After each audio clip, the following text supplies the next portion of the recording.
Thank you.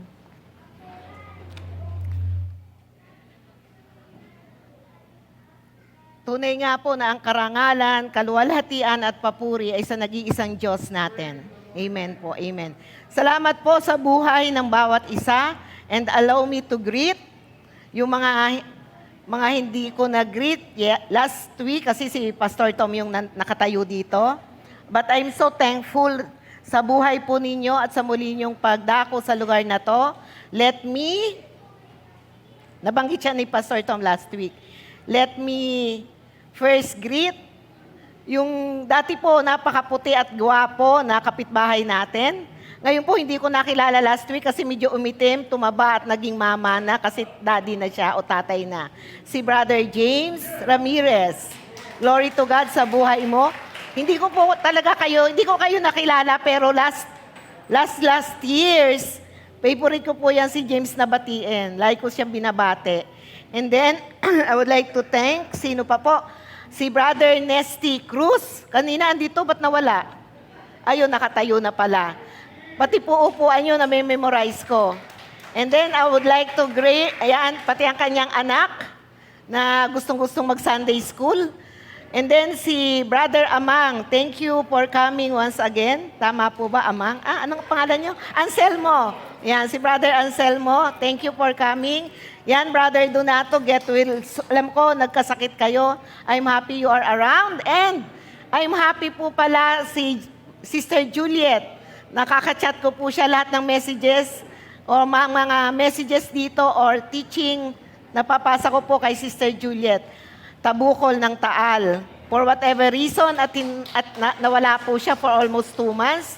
Hindi ko po alam.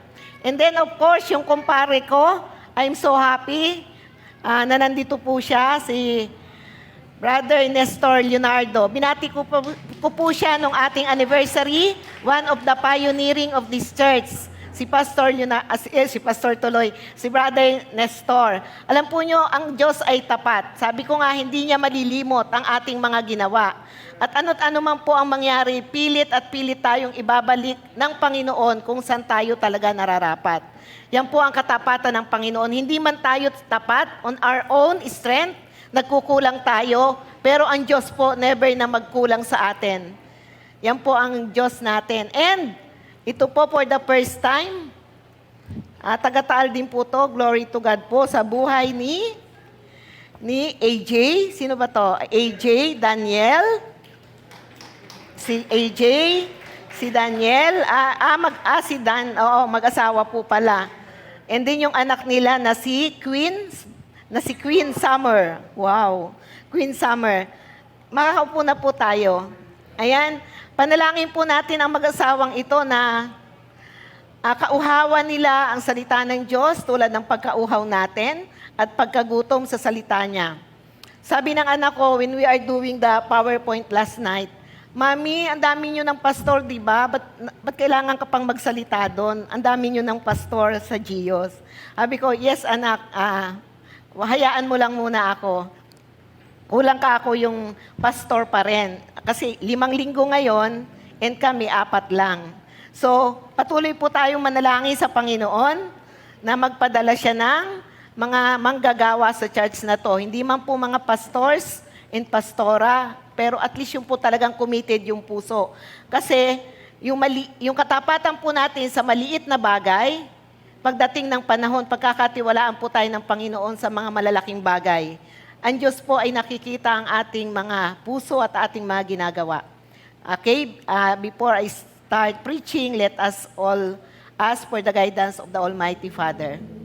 Ama namin na mapagmahal, mapagkalinga, Diyos na umaabot sa aming lahat, walang hanggan ng iyong awa, biyaya at habag at pagpapatawad sa amin. Ikaw ay isang tunay at mabuting Diyos, karapat-dapat na pag-alaya ng aming mga pagsamba, nararapat na pag-alaya ng aming oras, kung ano man po, Panginoon, yung meron kami, nararapat lang namin, Panginoon, itong ibalik sa iyo. Ang aming buhay, Panginoon, ito po ay sa iyo, Panginoon. Hiram lang namin ito. Kaya sa oras na to, Panginoon, siya sa atin mo po kami Papakumbaba po kami sa iyong harapan, Lord. Bawat isa sa amin, Panginoon, ina-acknowledge na kailangan po namin kayo. Wala kaming sapat na kalakasan, karunungan, kakayanan kung wala ka, Panginoon. Kayo lamang po, Panginoon, yung sufficiency ng buhay na to. Lord, hayaan mo na masamba ka namin sa oras na to. Lalo na po ako, Panginoon, maparangalan ko kayo, maluwalhati at maibahagi, Panginoon, sa inyo, Panginoon, kung ano man po yung mga bagay na pinagkatiwala niyo po sa akin. At ang aking mga kapatid, Panginoon, dalangin ko yung bukas na kaisipan, bukas na puso, bukas na espiritu, Panginoon, upang ang kapahayagan ng mensahe mo sa umagang ito, Panginoon, ay tunay na maunawaan namin at higit sa lahat, bigyan mo kami ng kakayanan na maisapamuhay po ito. Lord, sa iyo ang pagsamba, pagluwalhati at pagkilala sa natatanging pangalan ng aming Panginoong Yesus. Amen. Amen. Ayan. Ayan. May humabol pa po. Thank you sa buhay mo, Brother Mark. Asa si Brother Mark? Brother Mark, hello. Ayan. Invited po siya ni Brother John Lloyd. Taga dito po kayo sa Taal? Plaridel, kapitbahay nating bahay. Kapitbahay, kalapit bayan. Thank you. Sana hindi ito ang una na pagparito mo sa amin. Ayan, nakakatuwa po. Nasa na ba ako? Ito na tayo sa 5G. Ito pong topic na i-discuss natin sa umagang ito ay bigay po ni Teaching Ministry Head, Brother Arnold Cruz. Binigyan po niya ng topic ang mga pastors. And we submit po kung ano yung mga topics na binigay niya. Nandun po tayo sa growing. Last week, na-tackle po ni Pastor Tom ang growing in faith. E ngayon po ang itatackle natin is grow in finance. Yan, sabi ko kay Pastor Arnold last week, grow in finance. I remembered when Pastor Dax is still alive, sabi niya sa akin, Pastora, sa isang taon, isang beses lang po akong mag-discuss about sa finances o sa money, about money. Di ba ang finances, pera, kaperahan? Once a year lang po. I don't know kung bakit, di ko naman siya natanong kung bakit, isang beses lang sa isang taon. Siguro po dahil maraming tumatayo rito na exhorter, and bugbog na bugbog. Sabi nga, bugbog na tayo when it comes sa exhortation ng pagbibigay ng ating mga kaloob. Pero sa umagang ito po, let me discuss to you yung mga bagay na siguro po hindi pa nadidiscuss ng mga exhorter. And gusto ko po maging confident tayo sa sarili natin. And alam natin dapat kung anong stand natin bilang isang mananampalataya about sa finances or money. But before I discuss grow in finances, gusto ko po muna tayong magkameron ng background about money. Kasi gusto ko po balanse yung teaching ko. Ayoko na prosperity lang. Baka na may sabihin nyo, talagang pera-pera lang talaga. No. So, let us all first, ito introduction ko lang po to. Before I really cover about yung sa finances. The question is, ano po ba ang sukatan ng tagumpay? Ako po magti-trivia ako mamaya eh. May dinala na po akong gift check dito. Magti-trivia po ako para po gising na gising tayo. Para po pag nagtanong ako, yes or no lang po ang inyong isasagot. Paunahan po sa yes or no. Nawala pa yung isa, 1.5 po ito, ba't naging 1,000 na lang? Nawala pa. Anyway, ano po ba ang sukatan ng tagumpay? Jesus taught about money. Nagturo po ang Panginoon about money. Kasi yung pong mostly na mga Kristiyano sa atin taught money that God favored poverty and had little good to say about wealth. Kala nila, mas gusto ng Lord yung medyo mahirap o tama lang para lagi natin siyang maalaala. And kala natin, He taught very little about wealth. So ano po ba ang katuruan ni Jesus about sa money? Buksan po natin sa Matthew 16:26. Kasi si Lord nagwa-warn po sa atin about the love of money and the pursuit of money. Sabi po niya sa Mateo 16:26, ano ang mapapala ng isang tao, makamtan man niya ang buong daigdig, kung ang katumbas nito'y ang kanyang buhay. So he warned us about prioritizing money than him. Kaya sabi po niya, marami siyang questions. Sa Ingles, para sa foreigner, what shall it profit a man, even if he gain the whole world, but suffer the loss of his soul or her soul? Wala, di po ba? Walang mapapala ang tao. Sabi pa po niya, ano ang maibabayad ng tao para maibalik sa kanya ang kanyang buhay? Kunti lang po itong slide ko, pero marami po akong sasabihin. Second po, next anak. Second, the Lord Jesus taught that those who make their number one pursuit in life, ang ginagawang number one pursuit in life, ang money, will find it very difficult to gain towards heaven. Sabi po sa Mateo 19:23-24, hindi ko na po nilagay dyan, buksan natin ang mga Biblia natin. Mga anak, itong Biblia ay napakahalaga, kaya dapat po kahit sa ating cellphone, pakinabangan natin, tayo po ay magpasok ng apps. Sa Mateo 19:23-24, ito po ang sabi ni Jesus o kanyang teaching about money.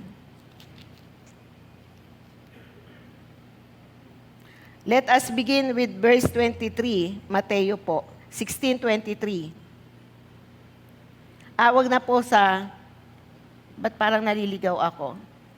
Mateo 19:23-24.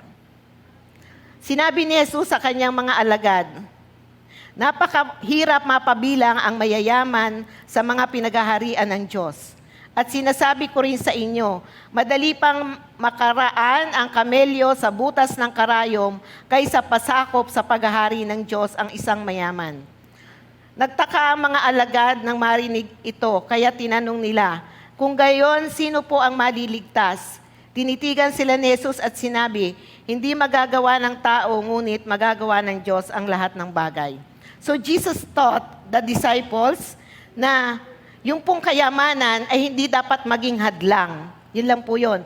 Ang kayamanan o ang pag-pursue, yung paghabol natin sa kayamanan or yung pagbibigay natin ng sobrang panahon to acquire wealth, sabi po niya, it hinders us to be in heaven. Marami po mga verses dito sa Luke 12:16-21. Buksan po natin sa Luke. Napakasarap pong magbasa ng salita ng Diyos kaysa makinig lang po kayo sa sermon. Sa Luke 12:16-21, sabi po dito, kasunod na po dito yung trivia ko. 12:16. At pagkatapos ay isinaysay ni Jesus ang talinghagang ito. Ang bukirin ng isang mayaman ay umani ng sagana. Kaya't nasabi niya sa sarili, ano ang gagawin ko? Wala na akong paglagyan ng aking ani. Gigibain ko ang aking mga kamalig at magtatayo ako ng lalong mas malalaki. Doon ko ilalagay ang aking ani at ari-arian at sasabihin ko sa aking sarili, ayan, marami na akong ari-arian, hindi na ako kukulangin habang buhay. Kaya't mamamahinga na lang ako, kakain, iinom at magsasaya. Ngunit sinabi sa kanya ng Diyos, hangal, sa gabing ito ay babawian ka ng buhay. Kanino mapupunta ang mga bagay na inihanda mo? Ganyan ang sasapitin na nagtitipon ng kayamanan para sa sarili, ngunit dukha naman sa paningin ng Diyos. Ibig sabihin, anong lesson po dito? The attitude toward money when we hoard. Ano yung hoard? Yung parang, ano yung hoard sa Tagalog? O yan, kinakamkam o iniimbak para sa ating sarili. Hindi po yun maganda. This is, again, the Jesus teaching about, that our Lord teaching about money. Don't hoard. Okay lang na may savings, pero pag dumating po yung pagkakataon, na mangusap sa inyo ang banal na Espiritu, that bawasan natin yung savings, ibigay natin sa nangangailangan, ibigay natin sa may sakit, o ibigay natin sa mga may pupunta sa mission field, o magpipiding for the poor. Once nangusap ang Panginoon, sana po, hindi maging hadlang na sabihin natin, this is mine. Pinagpaguran ko to. Yun yung sinasabing hoarding. And yung pong binanggit ko kanina, yung sharing to the mission, to the poor or to the sick, yun po ay isang way, yung sinasabi ni Pastor Arnold na grow in finances. Dadako po tayo later. What are the ways to grow in finances? So, gusto ko po maging balance ang teaching ko. Later on, I will be teaching about abundance, about prosperity, and ayoko po na sabihin nyo na, does it really matter? Yun ba talaga lang ang importante sa isang Kristiyano? Maging masagana, maging maunlad? No. Kaya po, inuuna ko the Jesus teaching about money. That yung preoccupation ng ating panahon, yung the love of money, it is bad. The love of money, it is bad. But money itself is not bad. Question, did Jesus teach that it was a sin for a man to be wealthy? Yes or no? Hindi ko narinig kung sino yung unang nag-no. Pwede pong tumayo. And then, number 2 question. Did Jesus, tatayo po ha, did Jesus say that all wealthy people are ungodly? Tayo. Walang tumayo. Ayan, si Alisa. Si Alisa ang tumayo. Ayan. Kasi ang hirap po marami nagno-no, nakaupo. Parang, sure ba yon? O ayaw, ayan, gift check para sa nanay mo. Ayan. Kasi again, gusto ko pong maging balanse tayo, ang teaching kong ito. Again, ang una kong question, did Jesus teach that it was a sin for a man to be wealthy? No. Hindi po masama, hindi kasalanan na maging mayaman. Pero sabi ko nga po, dapat balanse tayo. Number 2, did Jesus say that all wealthy people are ungodly? Again, no. Okay, introduction ko lang po yung mga nasabi ko na. This is the main topic. I want you to see that it is God's will to bless His people. Do you believe that? Okay, ito po ang second question. Medyo mahirap, pero madali rin. Tatayo ha. Sino pong character sa Bible ang kilalang-kilala na pinagpala ng Diyos? Character in the Bible na very known, na pinagpala ng Diyos. Ayoko na pong magsalita at masyadong dadali. Very, very, very, yes. So Job, no. Abraham, tama. Hindi ka tumayo si... sige, siya ang unang nagsalita. Wala namang ibang nakatayo. Utang na lang yung sa inyo. Kamatis na lang ang premyo ko sa iyo. Abraham po. Ano po? Senior. Magbigay sa matanda. Yeah, it is. Tama po tayo. Tama po kayo. It is Abraham. Makikita po natin yon sa Galatians 3:29. Sabi dito, at kung kayo'y kay Kristo, kabilang kayo sa lahi ni Abraham at tagapagmana ng mga ipinangako ng Diyos. Bakit po nasabi yun sa New Testament? Punta po muna tayo sa Old. Ito ang pangako ng Lord sa Genesis 12 kay Abraham. Mamaya po tayo babalik dyan, anak. Sabi sa Genesis 12, sabi ng Lord kay Abraham, pagpapalain kita at mababantog ang iyong pangalan at magiging pagpapala sa marami. And we are the seed of Abraham. And we are heirs according to promise. Pagpatuloy pa po natin ang Genesis, punta naman tayo doon pa rin po sa Genesis 12. Kung may Biblia po kayo, ang ganda na kayo mismo nakikita ng inyong mga mata ang pangako ng Diyos. Pagpatuloy po natin yon. Una, sa 12:2a, sabi ni Lord, pararamihin ko ang iyong, before that, sabi ng Lord, pararamihin ko ang iyong, 12:1 na po tayo bago tayo mapunta sa 2. Sinabi ni Yahweh kay Abram, dati po kasi Abram siya, lisanin mo ang iyong bayan, ang tahanan ng iyong ama at mga kamag-anak, at pumunta ka sa bayang ituturo ko sa iyo. Pararamihin ko ang iyong mga anak at apo at gagawin kong isang malaking bansa. Next, pagpapalain kita at mababantog ang iyong pangalan at magiging pagpapala sa marami. Ang sa iyong magpapala ay aking pagpapalain, ngunit kapag sinumpa ka, sila'y aking susumpain. So, tingnan po nating mabuti, no? Ito ang gustong-gusto ko kay Brother R, naghihimay-himay ng salita ng Diyos. Sabi ni Lord kay Yahweh, lisanin mo ang iyong bayan, ang tahanan ng iyong ama at mga kamag-anak. So, meron palang lugar kung saan ipinapwesto tayo ni Lord kasi doon niya tayo pagpapalain.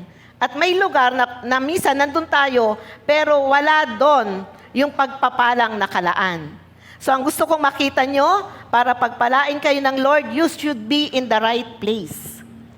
You should be in the right place. Katulad ni Lord, ginaid niya si Abraham, pumunta ka doon. Kung hindi sumunod si Abraham, mangyayari po ba yung sinabi ni Lord na pararamihin ko ang iyong mga anak at apo at gagawin kong isang malaking bansa. Sabi niya, kailangan muna obedience po tayo. May obedience so that we could be in the right place. Tanong, is Jesus is our shelter church your right place? Thank God. Ako po, masasabi ko that this place is my right place. I could say that with all boldness and with all certainty.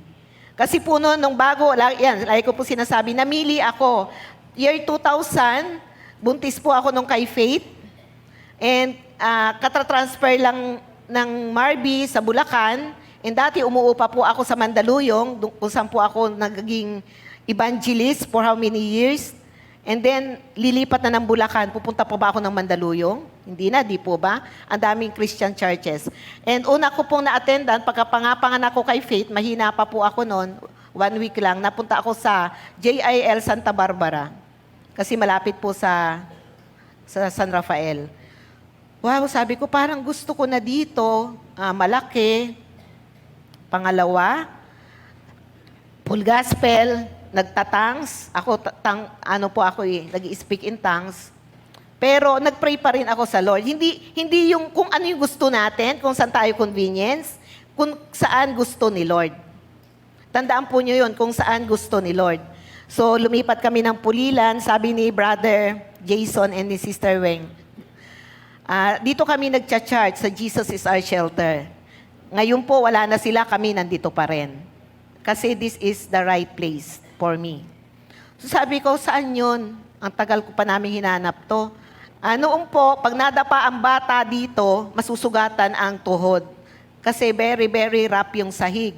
Ano pa po, yung semento na hindi, tawag doon, napapalitada. Ito po, wala pang mga salamin yan, wala pang grills, as in bukas lahat yan. Yan. Okay lang, kahit walang ventilador, open window. Kaya lang, pag nagpapatugtog dito ng malakas, nagsasabayan po yung message saka yung tugtog na malakas sa labas. So, sa puso ko, sabi ko, dito ba ako? To make the long story short, the Lord spoke to me, parang na-led ako ni Lord na dito ako. Kaya naman from then on, kahit may mga problema, nung dating ko dito may problema nga, na may transition ng pastor, aalis yung isang pastor, si Pastor Mike, may problema. Tapos sinabihan ako ni Sister Weng, ay, may problema dyan, ganito. Sabi ko, wow, anong problema? Magulo talaga magulo. Pero hindi ako doon tumingin sa gulo, kasi mas malaki ang Diyos kaysa gulo. So, minsan nagpapatawag si Pastor Dax ng meeting, sabi ko, mukhang may kaguluhan nga. But wala akong pakialam, as long as the Lord wants me to stay here. So I stay. Sabihin mo sa katabi mo, you stay. You stay.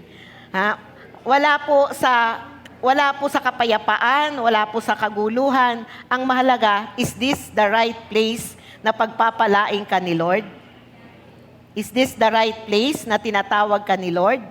Yun lang po yun, right place.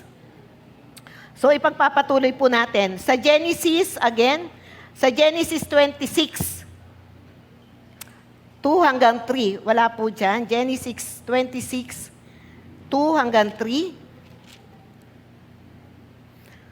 Sabi po dito, sabi po again ng Panginoon, ito naman kay Isaac.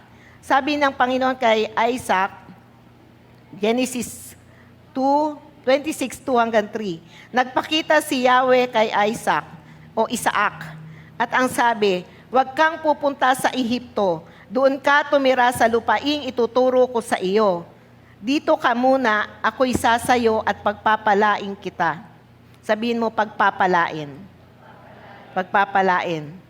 Alam po nyo, again, makikita natin dito, may mga lugar kung saan dapat nandun ka upang ang pagpapala ng Lord bilang lahi ka ni Abraham ay mapunta sa'yo. Like Isaac.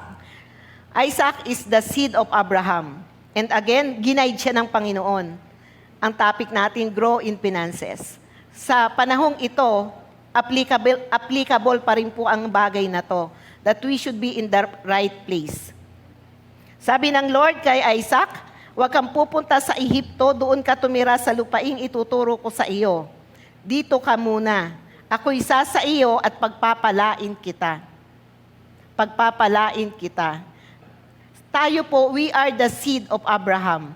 And sabi kanina sa Galatians 3:29, we are heirs, tayo ay tagapagmana ng pangako kay Abraham.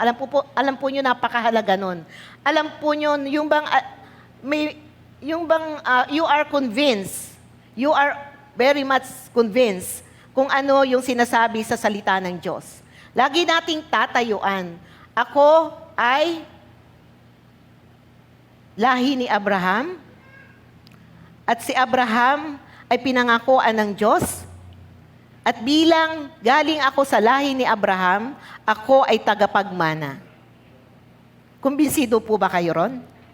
Ako, convinced ako doon, that I'm heirs according to the promise. And the promise of God cannot be altered.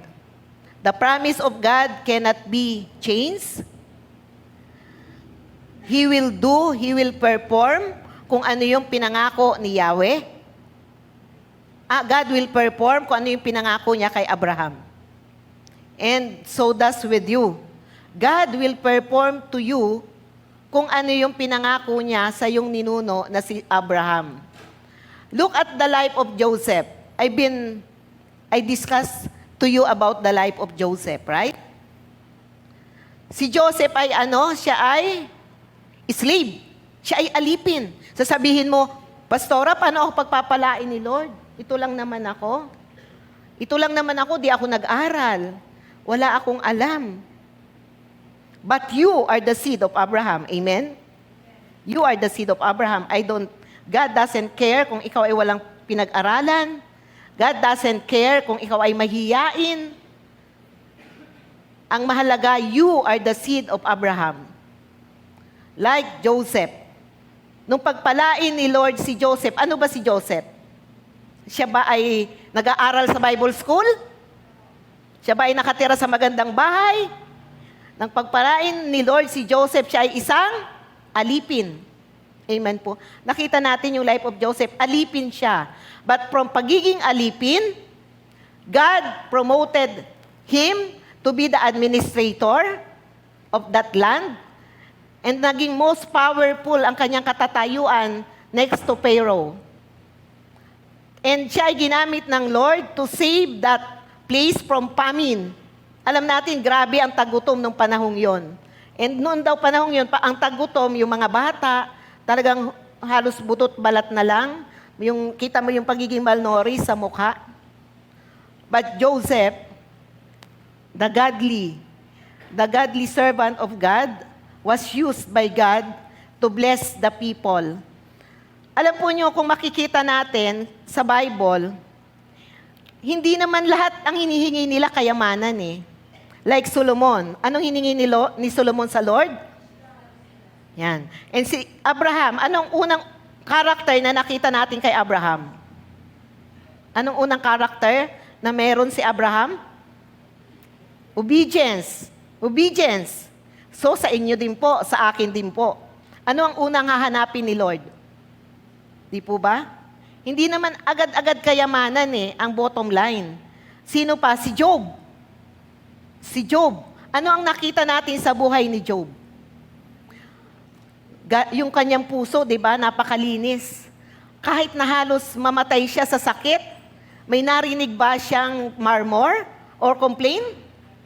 Ang mga taga-Giyos, kumusta? Ang mga taga-Giyos, kumusta? Pag may naranasan o narinig, tahimik ba? Praising God still? Loving God? Loving people? Hindi nagpapadistract? Patuloy pa rin sa paghayo? Sa paglilingkod? Nakita natin si Job, very submissive. Parang kay Job, di ba narinig naman natin, sabi ni Job, Lord, ikaw ang nagbigay, ikaw din ang kukuha. Di po ba? Yan, again si Joseph. So, sa lahat ng godly character na to, may nakikita po tayong katangian. Tanungin mo ang sarili mo, katangian ko ba ang isa doon? Katangian ko ba ang isa sa mga katangian nila? And we knew si Solomon, si Abraham, si Job. At the end, anong nangyari? Anong reward ni Lord? Sila ay pinagpala. Pinagpala. Ang ating pong topic is grow in finance, pagpapala. And sana makita po natin na bago ang pagpapalang monetary or pera, hindi muna yun ang ibibigay sa atin ni Lord. Just like Abraham, he was a father of faith, di ba? He was obedient. Si Solomon, matalinong tao. And from there, dumami ang kanyang ari-arian, dumami ang kanyang mga anak, and follows na lang po yung pera. Ano na lang po yun? Common denominator po ang kasaganaan sa lahat ng mga nagmamahal, sumusunod at anak ng Diyos. Amen po ba doon? Yan. Sana po makita natin yung pattern. Makita natin ang pattern. Ang pattern po hindi lang yung tithes. Hindi lang yung, magbibigay ako ng tithes, sabi ng exhorter, once I give my tithes, hindi ako magkakasakit, ibubuhos ang pagpapala. Hindi lang po tithes. Ang pagpapala po ng Diyos, hindi lang doon nakatingin sa finances. Reward na lang po. Reward or award na lang na tayo ay sasagana. Anong sabi sa Joshua 1:8? If you read this Bible day and night, and do carefully what is written here, you will be prosperous and successful. Nagbabasa po ba na tayo ng Bible? Paano po tayo sasagana at magiging, sabi prosperous, sagana at tagumpay? Ito ang key. Unang key, read. Read. Number 2, do. And then, sasagana tayo at tatagumpay. Iyon po ang formula ng Panginoon. Formula po yun ng Panginoon. Makikita rin po natin sa buhay ni Moises. Buksan naman natin sa aklat ng Deuteronomy. Dito po papasok yung conditional promises. Conditional promises. Dito po sa buhay ni Abraham, sa ating diniscuss, ito po yung automatic As the seed of Abraham, I am the heir. Very, very ano po yun, general. Amen po ba? Pero alam natin na ang pangako ng Diyos ay meron ding conditional promise. Hindi lang po yung pangkalahatan, kundi may mga condition din upang lubos tayong pagpalain. Di po ba sabi sa Bible, ang araw ay sumisikat para sa lahat? Di ba? Para sa mga anak ng Diyos at para sa mga hindi anak ng Diyos. That is very general promise, di ba? At sa mga Christian, ang general promise, as the seed of Abraham, sana po matanim sa ating puso, we are heirs, tayo ay tagapagmana ng lahat ng kasaganaan. But in the book of Deuteronomy, there are conditions for us to be blessed. There are conditions. But there are many, many blessings also na makikita po natin sa aklat ng Deuteronomy. Hindi ko na po isinulat dyan. Magbasa na lang po tayo. Okay? Deuteronomy 28. Nakalagay dito ang mga pagpapala. Verse 28, kapag dininig ninyo ang tinig ni Yahweh at sinunod ang kanyang kautusan, ibabantog niya kayo sa gitna ng mga bansa. Magaganap nga sa inyo ang mga pagpapalang ito kung susundin ang kanyang mga utos. So anong nakita po natin? Kung, conditional, di po ba? Kung susundin, sa 28 verse 1, kapag. Sabihin po natin, kapag. Yan, may mga condition. Doon na po papasok yung mga prinsipyo ng salita ng Diyos upang tayo ay pagpalain sa ating buhay in terms of monetary or finances. Dito na po papasok yung mga prinsipyo. Okay, sabi sa 28.1, kapag dininig nyo ang tinig ni Yahweh, tinig, hindi yung salita, iba pa rin po yung kapag sinunod nyo ang kanyang mga utos. Katulad po na sinabi ko kanina, kapag dininig ang tinig ni Yahweh, minsan ang Diyos po nangungusap sa bawat isa. Naniniwala po ba kayo ron? Nangungusap ang Diyos. Kasi yung espiritu natin ay buhay. At ang ating Diyos ay buhay. Yung espiritu ng Diyos nagko-connect sa espiritu natin. Katulad nung kung paano siya nangusap sa akin, that I stay here. No matter what, stay. Anumang circumstances, magulo man yan, mga pastor man, pabago-bago, may mga alitan man, basta ang mahalaga, stay. This is the right place. So, dininig ko. Hindi ko naman nabasa sa Bible yon. Wala namang Geos sa Bible. Walang word na stay in Geos, di ba? Church. So, dininig ko. I obey the prompting of the Holy Spirit in my heart. I stay in Geos. Kahit napakatagal na, ang anak ko po ngayon 24, as I've said, nung umapak po ako dito, ang anak ko hindi pa naglalakad. Kalong-kalong pa. Hanggang siya ay naglalakad na, ito pong church natin ay very rough, yung semento. Walang kesame. Pag tumingala ka, diretsuhan po makikita natin. So, unpleasant, di ba? Parang, kung sa iba, sabihin nyo, doon na lang ako kaya sa may ventilador o may aircon. Kasi dito nun, ang ventilador, nabibilang pa sa kamay. And then, may mga kaguluhan pa nga. But, dininig ko po ang tinig ng Diyos, I stay. Now, I am blessed. Why I am blessed? Kasi I am in the right place. Kalabitin mo ang katabi mo, are you in the right place? Minsan po, we need patience. We need patience to be really blessed. Pero will ni Lord na pagpalain po kayo. Will po ni Lord yan. Kasi kayo ay galing sa lahi ni Abraham. Yung iba pinagpapala na, nagbibigay na ng tithes, lumalaki na ang tithes. So pagpatuloy po natin ang Deuteronomy. Sabi dito sa verse 3, kayo'y pagpapalain niya sa loob at labas ng inyong mga bayan. Ang bayan ng Pulilan, bayan ba yun? Ang tinitirhan ko. Nagwo-work po ako sa Bulacan. Kahit po ako'y nasa Bulacan, pinagpapala din ako ng Lord. Kasi, regardless kung saan ka nagtatrabaho, ang mahalaga, yung promise ni Lord sa'yo. Pagpapalain ka inside and outside the city. Nasan ka man. That is God's promise. Maraming pangako ang Lord. Sabi niya, lagi kayong magiging sagana sa pagkain at di mawawala ng laman ang inyong masahan ng harina. Tayo po ba ay nakakakain lagi ng eat all you can? Eat all you can? Pag ba gusto natin ang ulam ay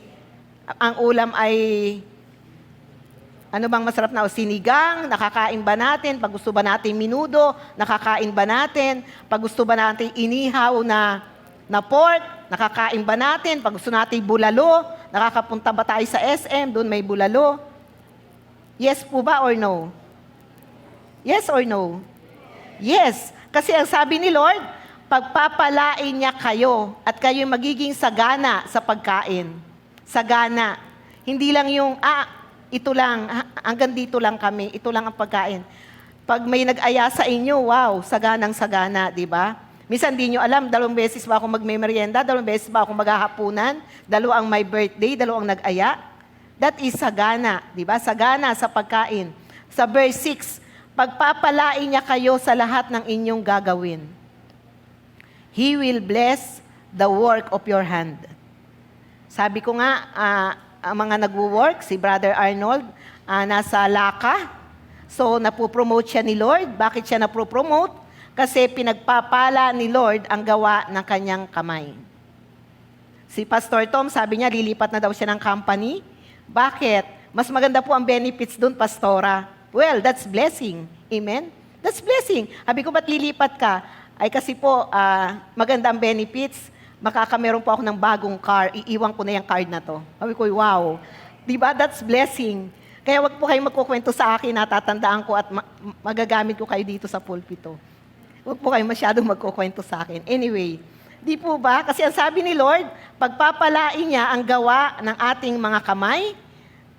Sabi niya nga, lahat ng inyong gagawin. Verse 7, ito ang maganda, ito yung gusto natin. Ang mga kaaway na magtatangkang lumaban sa inyo ay ipalulupig sa inyo ni Yahweh. Lalaban sila sa inyo, ngunit, sabihin mo ngunit, magkakanya-kanyang takas. Tatakasan nila tayo. Yun po yung heritage o yun yung ating mana kapag ating dininig ang tinig ni Yahweh. And sabi dito, magaganap sa inyo ang mga pagpapalang ito kung susundin ninyo ang kanyang mga utos. Ano pa? Pagpapalain niya ang inyong mga bangan at lahat ng inyong gagawin. Mumahal ang gasolina, mamahal din po ang bigas, syempre. The other day, bumili po kami ng 2 sakong bigas ba yun? Kasi baka nga mumahal. So, ganun tayo, di po ba? Pag sabi natin, bili tayo, nakakabili tayo. Kasi pinagpala tayo ng Lord. Nandyan lagi yung supply ni Lord. Naka-ready po lahat. Ito ang mahalaga, sabi dito, tulad ng pangako ni Yahweh, kayo gagawin niyang isang bansang matatag. At nakatalaga sa Kanya, kung susundin ninyo siya at tatalima sa Kanyang mga tuntunin. Sa gayon, makikilala ng lahat ng bansa na kayo'y Kanyang bayan at matatakot sila sa inyo. Matatakot sila sa inyo. Ibig sabihin, you have the authority. You have the authority kasi anak kayo ng Diyos and galing kayo sa lahi ni Abraham.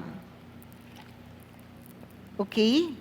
Sabi dito, patuloy po natin yung Genesis 26, 2 and 3. Balik po tayo sa Genesis. Maganda po talaga itong kay Abraham. 26, 2 and 3. Babasahin ko po sa Ingles. Sabi dito, do not go down to Egypt. Napakahalaga po ng ating obedience sa gusto ni Lord. Dwell temporarily in this land. I will be with you and favor you with blessings. I will perform the oath I swore to do. I swore to Abraham your father. Sabi ng Panginoon, gagawin ko, I will perform the oath I swore to Abraham your father. Kung ano yung pinamangako, gagawin ng Lord. As I've said, hindi naman tayo gagamitin lang tayo ni Lord. Si Lord ang magpe-perform, si Lord ang gagawa para sa atin. Nabanggit ni Pastor Arn yung parable of the talents. Dito na po ako magwawakas sa parable of the talents sa Luke 16. Luke 16. Maganda po ito. Dito po nakasalalay ang ating malaking pagpapala. Pag tayo ay naging katiwa-tiwala sa mga pinagkatiwala ng ating Panginoon. Sabi sa Luke 16:10, ang mapagkakatiwalaan sa maliit na bagay ay mapagkakatiwalaan din sa malaking bagay. Sabi mo sa katabi mo, mapagkakatiwalaan ka ba? Alam natin ang sagot sa puso natin. Yung good stewardship. Good stewardship. Sabi ng salita ng Diyos, Lucas 16:10, dito na po ako magtatapos, ang mapagkakatiwalaan sa maliit na bagay ay mapagkakatiwalaan din sa malaking bagay. Ang mandaraya sa maliit na bagay ay magdaraya rin sa malaking bagay. Kung hindi kayo mapagkakatiwalaan sa mga kayamanan ng sanlibutang ito, sino ang magtitiwala sa inyo ng tunay na kayamanan? Question mark. At kung hindi kayo mapagkakatiwalaan sa kayamanan ng iba, sino ang magbibigay sa inyo ng talagang para sa inyo? Buksan po natin sa Luke 19, sa The Parable of the Talents. Ang title po nito, ang talinghaga tungkol sa salaping ginto. Let me read the story. Nagpatuloy sa pagsasalita si Jesus at isinaysay ang isa pang talinghaga sa mga nakarinig ng una niyang pangungusap. Ginawa niya ito sapagkat malapit na siya sa Jerusalem. Sabi niya, may isang mahal na taong nagtungo sa malayong lupain upang gawing hari at magbalik pagkatapos niyon. Tingnan po natin ang kwento ha, mga kapatid. Bago siya umalis, tinawag niya ang 10 sa kanyang mga alipin. Binigyan niya ang mga ito ng tig-1 salaping ginto at sinabihan sila, ipangalakal ninyo iyan hanggang sa pagbabalik ko. So pinagkatiwalaan sila. Isang mabuting tao, aalis ako, sabi niya, sandali, pero bago ako umalis, pagkakatiwalaan ko kayo. Sabihin niyo, pagkakatiwalaan. So, pinagkatiwalaan niya yung 10 alipin. Sabi niya, ipangalakal ninyo ito hanggang sa pagbabalik ko. Puot na puot naman sa kanya ang kanyang mga kababayan, kaya't pagkaalis niya, nagsugo sila ng mga kinatawan upang sabihin sa kinauukulan, ayaw naming maging hari ang taong ito. Verse 15, ngunit ginawa ring hari ang taong iyon. Umuwi siya pagkatapos at ipinatawag ang mga aliping binigyan niya ng salaping ginto upang malaman kung gaano ang tinubo ng bawat isa. Lumapit sa kanya ang una at ang sabi, Panginoon, ang salapi ninyong ginto ay nagtubo ng 10. Magaling, sagot niya, mabuting alipin. Yamang naging matapat ka sa kakaunting bagay, pamamahalain kita sa 10 bayan. So, naging magandang katiwala, tama po ba? Tumubo yung pinagkatiwala na pera nung hari. Lumapit naman ang ikalawa at ang sabi, Panginoon, ang inyong salaping ginto ay nagtubo ng 5. At sinabi niya sa kanya, mamamahala ka sa 5 bayan. So nakita po niyo proportion nung tumubo ng 10, binigyan siya ng 10 bayan. Proportion. Kaya tama po yung sinasabi sa Korinto na ikaw ay bibigyan tamang sukat. Kung ano ang sukat na ginamit mo sa pagbibigay, yun din ang sukat na ibabalik sa'yo ng Panginoon. Amen po ba? So here nakita natin, tumupo ng 10, yung unang pinagkatiwalaan,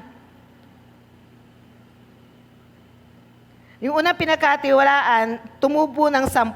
At ang reward ng Panginoon, bibigyan pa kita ng 10 bayan. And then doon sa pangalawa po, sabi ng Panginoon, magaling. Yamang naging matapat ka sa kakaunting bagay, pamamahalain kita ng 5 bayan. Proportion po ang binigay ng Panginoon. Doon po, makikita natin na totoo ang sinabi ng Lord. Ang mapagkakatiwalaan sa maliit na bagay ay pagkakatiwalaan din niya sa malaking bagay. Good stewardship po ang tinuturo dito. And then sa next, yung panghuli, ang sabi dito, lumapit pa ang isa pang alipin at nagsabi, Panginoon, ito po ang inyong salaping ginto. Binalot ko sa panyo at itinago. Natatakot po ako sa inyo sapagkat napakahigpit nyo. Kinukuha ninyo ang hindi sa inyo at inaani ang hindi ninyo iniasik. Sinagot siya ng hari. O sinagot siya ng Panginoon at ang sabi sa kanya, masamang alipin. Sa salita mong iyan kita hahatulan. Alam mo palang ako'y mahigpit. Sinabi mo, kinukuha ko ang hindi sa akin at inaani ko ang hindi ko inihasik. Bakit hindi mo inilagay sa bangko ang aking salapi? Pagbabalik ko, sana ay may tinubo ang puhunang ito. At sinabi niya sa mga naroroon, kunin ninyo sa kanya ang salaping ginto at ibigay sa may 10. Sinasabi ko sa inyo, ang bawat mayroon ay bibigyan pa, ngunit ang wala, kahit ang kakaunting nasa kanya, ay kukunin pa. Sana po magkameron tayo ng kapahayagan sa salita ng Diyos. Ano po ang tinuturo dito? Yung mga bagay o yung resources na pinagkatiwala sa atin ng Lord, kung atin pong sisinupin at makita ng Lord na tayo ay katiwa-tiwala, we will give us more. He will give us more. Mas bibigyan pa tayo. Yun ang sinasabi na grow in finances. Yung ating tithes na dating 1,000, dahil sa ating sweldong ganito, pinagyaman natin o naging masipag tayo, naging 1,500 kasi nag-grow tayo in finances. Tapos yung 1,500 naging 2,000, ibig sabihin, lumalago ang ating finances. To tell you, alam po naman ng mga nagbibilang dito yung tithes ko. I'm telling you, ang sweldo ko lang po dyan, wala pang 50% niyan. Wala pang 50%. Alam yan ni Sister Nitz, siya ang treasurer dati. Alam yan ni Sister Belen, nakakapagbilang siya ngayon. Sino pa ang nagbibilang? Wala pa po sa 50% yung aking tithes. Yung galing sa sweldo ko. Gusto po ba niyong malaman kung saan galing yung 50%? Ayaw? Hindi, titigil na. O yan, mamaya ibubulong ko na lang sa inyo, Brother Joseph. Si Brother Joseph lang ang may gusto na i-reveal ko sa kanya saan ang gagaling yung 50%. Alam po nyo, hindi ko ito dapat sasabihin. Pero 7 o'clock, bago ako maligo, nagpipray ako, malakas yung conviction ni Lord that I share to you. Kasi yung conviction ko is yes, alam ko may prompting kasi natitigan ko itong verse na to. Kanina ko lang ito inaral, Pastor Arn, kasi nga, ang aking topic is about Abraham. That you are the seed, I am the seed of Abraham. Sabi ko kanina, sandali, kasama nga pala doon sa chinat sa akin ni Pastor Arnold, yung about sa maging katiwa-tiwala. Tingnan nyo ito ha, sabi dito sa masamang alipin. Anong ginawa ng masamang alipin? Kaya may conviction po ako. Sabi ng masamang alipin, binalot ko po sa panyo at itinago. Di ba binigyan, yung masamang alipin, binigyan ng puhunan. Pinagkatiwalaan sa maliit na bagay. Anong ginawa? Tinago, binalot sa panyo. Ibig sabihin, natakot siya. I was meditating this since Monday. Pag po ba tayo magbibigay, andun po ba yung takot na pag nagbigay tayo, mawawala talaga? O sabihin natin, might be risky, might be hindi bumalik, pero does it really risky? Tanong ko sa inyo, does it really risky pag nagbigay tayo ng ayon sa kung ano yung dealing ng Lord? Does it really risky? No. Why? Sabi ng Lord sa Malakay, di ba? Ibigay nyo ang inyong ikapo, bayaran nyo ang inyong ikapo, magbigay kayo, test me in this. Di ba sabi ni Lord, test me in this. Subukan nyo ako dito. Ang nagsalita nun mismo, si Lord. Nasubukan ninyo. Pag ba ginawa natin at sinubukan natin si Lord, hindi ba niya gagawin kung ano yung pangako niya? Na kapag tayo ay nagbigay, bibigyan tayo siksik, liglig, at umaapaw ang ibabalik ni Lord? Di ba hindi siya risky? Minsan tayo po bilang tao, siyempre human thinking, baka pa nagbigay ako kay Sister Dory, wala na. Kasi Sister Dory po operan tomorrow, no? Magpipray natin. Wala na, pa nagbigay ako, okay na, babay na. No, it's not God's principle. Sabi ng Lord, test me in this. Subukan nyo ako dito. Kung hindi ko, di ba, buksan ang durungawan. Kaya ako po, pagdating sa finances, malakas po ang loob ko. Kasi andyan yung Lord ko na mapaghimala. Siya ay gagawa ng mga himalang bagay higit sa maaari kong isipin. 'Di ba? Okay, ito po sasabihin ko sa inyo kung bakit po lumalaki ang tithes ko.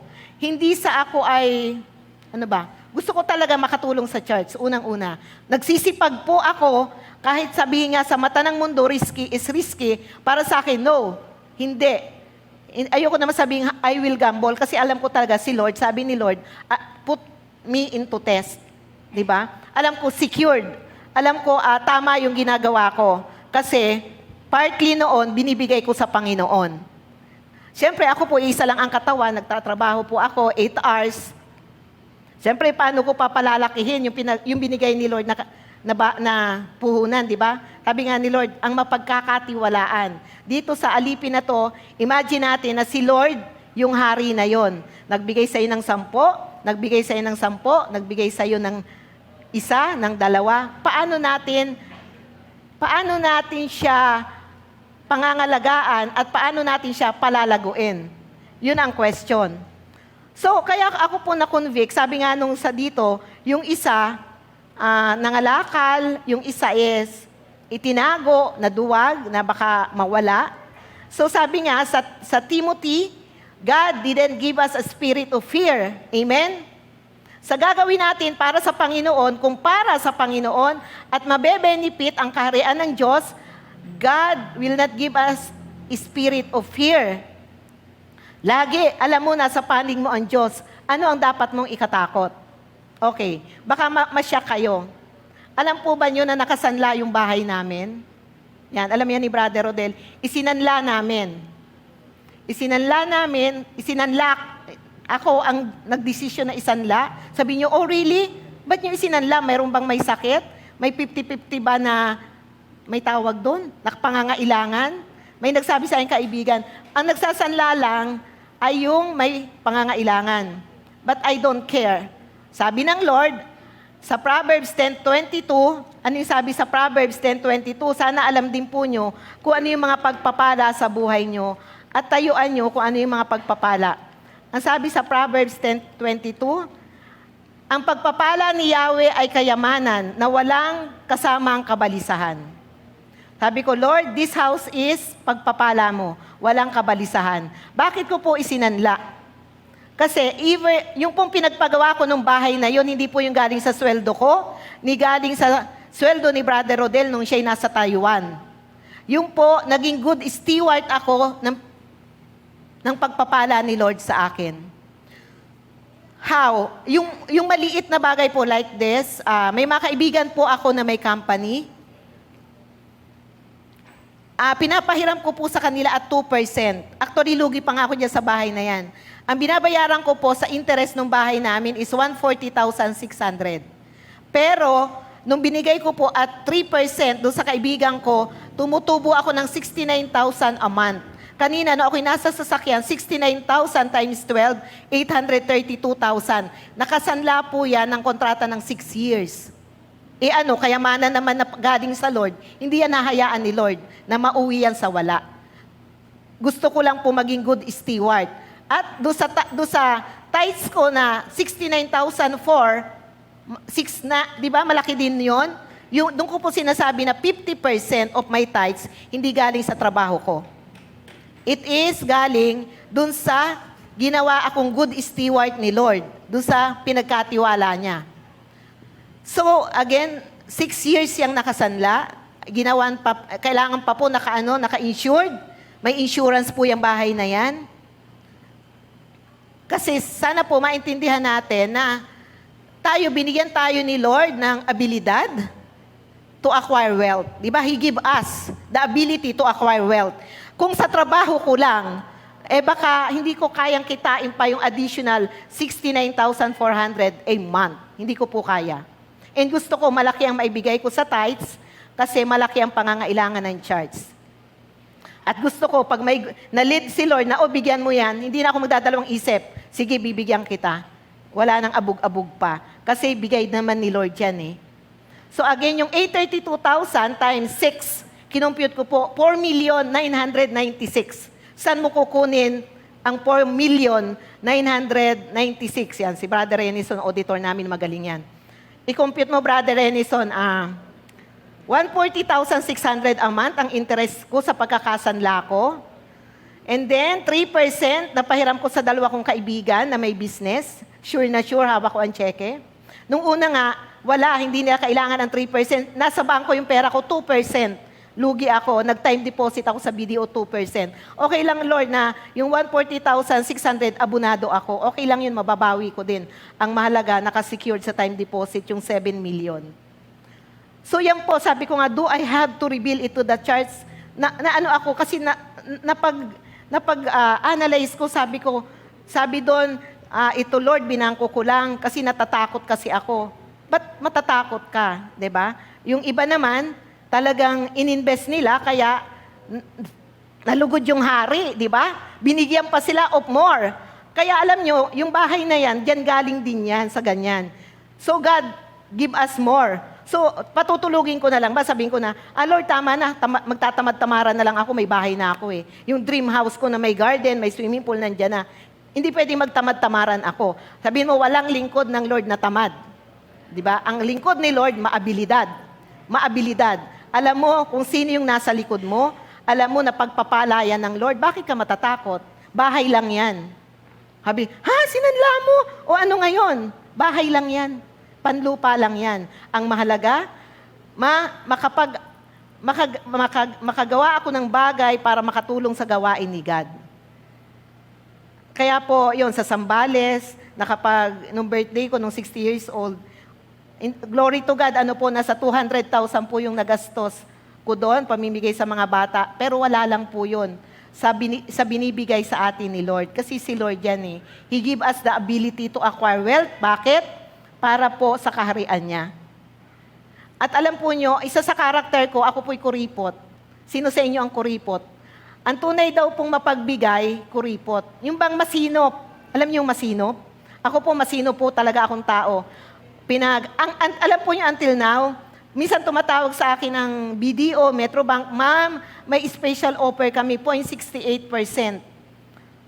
Pwede nyo bayaran in 1 year, in 2 years. Alam po nyo, pag sinabi ng kaibigan kong, Mare, okay lang ba sa 3%? 3% lang po ako. Kahit po matrabaho yung magpopondo ako magbabayad ng credit card, pinapatulan ko yon yung 0.68% sa BDO o sa Metrobank. And then, pahihiram ko ng 2%, 0.68 versus 2%, 0.68 versus 3%. Malaki din po yun, nasa 5,000 a month. Okay lang po sa akin mag-compute.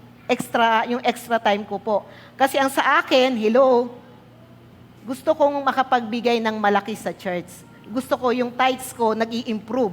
At more than that, gusto ko makapagbigay ako ng maraming tinapay. Pag may nalilid ako ni Lord, maluwag sa bulsa ko, makapagbigay ako. Alam po ba nyo yun? Ganon din po ito sa parable of the talents. Sana po, wag nating itago, wag nating i-hoard yung pagtitiwala sa atin ni Lord. Patulugin lang natin kasi natatakot tayo. There is no fear. There is no fear if alam mo na yung gagawin mo o yung process nun para sa kabutihan. Kung hindi ako nagtatides, matakot ako. 7 million na sanla, mawawalan kami ng bahay. Amen po ba? Pero alam ko, I'm doing the principle of God. I'm giving my tithes, I'm paying my tithes, and I'm giving, nagbibigay ako sa iba. Anong dapat kong ikatakot? Sabi sa Proverbs 10:22, sana po tayuan nyo to, i-recognize natin, ano ba yung pagpapala ni Lord sa atin? The blessing of the Lord brings wealth, and He adds no trouble to it. Yun po yung tinayuan ko. This house, Lord, is your blessing. You will add no sorrow. You will add no sorrow. This is your blessing. Ang pagpapala ni Yahweh ay kayamanan na walang kasamang kabalisahan. Ba't niya ako bibigyan ng problema? Sabi niya, walang kasamang kabalisahan. So, makakapagbigay ako ng maluwag, hindi ko kukunin sa sweldo ko, amen po ba? Kundi dun sa kaparaanan, sa pagtitiwala sa akin ni Lord, minomultiply ko lang yung talents na binigay niya o yung resources. Amen po ba? Ayan, Pastor Arn, hindi ko yan planong sabihin, secret ko yan. Pero ngayon, sinabi ko na for the glory of God, para masabi nyo na, I should have that same courage. Hindi ko sinasabing isang lamang bahay mo, Sister Belen. Baka mag-away kayong mag-asawa. Hindi ko po sinasabi yon. Ang ibig ko po sabihin, conviction ni Lord sa puso nyo. Ano ang dealing ni Lord sa puso mo? Carry mo ba? Carry mo ba? Kasi alam po nyo, ang Panginoon ay isang Diyos na mapaghimala, isang Diyos na magagawa ang lahat, at isang Lord na may control sa lahat ng bagay. He will make you grow in finances. Amen po ba? Okay, let us all pray. Father in heaven, thank you for giving us the ability to acquire wealth. All the money comes from your hand, Panginoon. Kami po ay ginagamit mo lang, Panginoon. At lahat ng meron kami ay hindi talaga amin, Lord. Pinahiram mo lang sa amin. Pinahiram mo lang. Lord, nawa, Panginoon, kung ano man yung pinahiram mo sa amin, maging good steward kami, Panginoon. At i-recognize namin, hindi ito sa amin, ito ay sa'yo. At sana maging katiwa-tiwala at mabuting katiwala kami ng lahat ng pag-aari mo. Father God, salamat po sa teaching na to, nawa magamit ng aking mga kapatid para din, Panginoon, sila ay magkameron ng kapayapaan, magkameron, Panginoon, ng assurance that they are the seed of Abraham and they are heirs according to the promise. And anumang, Panginoon, yung mga hawak-hawak mo, Panginoon, kayang-kaya mong i-distribute yun sa iyong mga anak kasi may pangako ka sa aming amang Abraham that you will perform. You are the one who will do, Panginoon, in our behalf. Ikaw ang aming pinagtitiwalaan, wala nang iba. Hindi ang aming lakas, hindi ang aming talino, Panginoon, kundi ang kabutihan mo at ang biyaya mo sa aming mga buhay. Patuloy kang maparangalan sa aming buhay, patuloy kang maitaas, Panginoon, sa aming pagiging mapagbigay, sapagkat ibinibigay mo itong mga bagay na to para kami ay maging pagpapala sa iba. Lord, thank you. Thank you so much. In Jesus' name we pray. Amen. Amen.